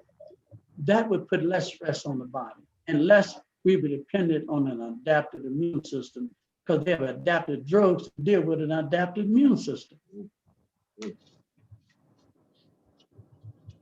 Next question has to do with a point of clarification.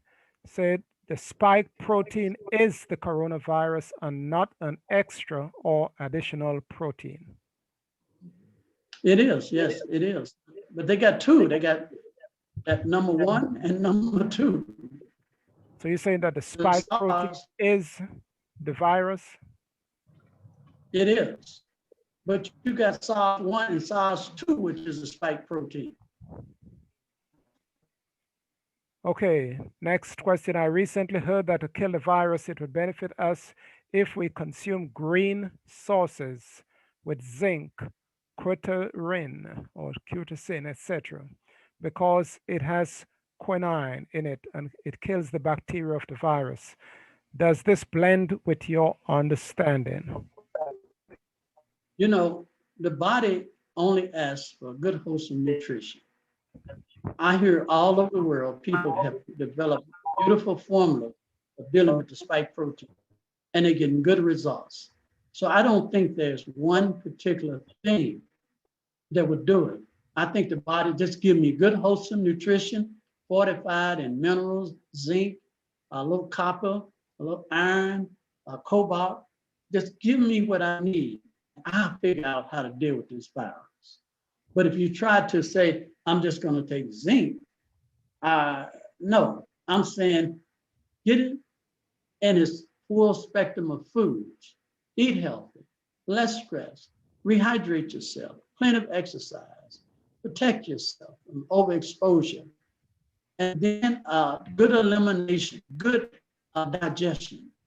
And the body will automatically expect the zinc it needs and the vitamin C. If you're deficient, add some more to it. That's what I see. Because I said, I've seen good formulas all over. Some people take garlic, some people take charcoal, some people take a lot of things, and they're getting good results. So I don't question that. Yes, that probably will work. But it's when the body has what it needs to balance its deficiency, the good results is the body will recover. Next question, what are some natural remedies for epilepsy? But, well, I'm just going to tell you from my experience with it is the CBD oil. I love the CBD oil. I like the anti-spasmodic. I love it. So I'm going to say that I like what everyone said, honey, well, eucalyptus. I put a little garlic and lemon juice in it, a little cayenne in it. I like that too. But the CBD oil, yes, I like that for seizures and epileptic. Also, you got to understand there are different types of epileptic condition.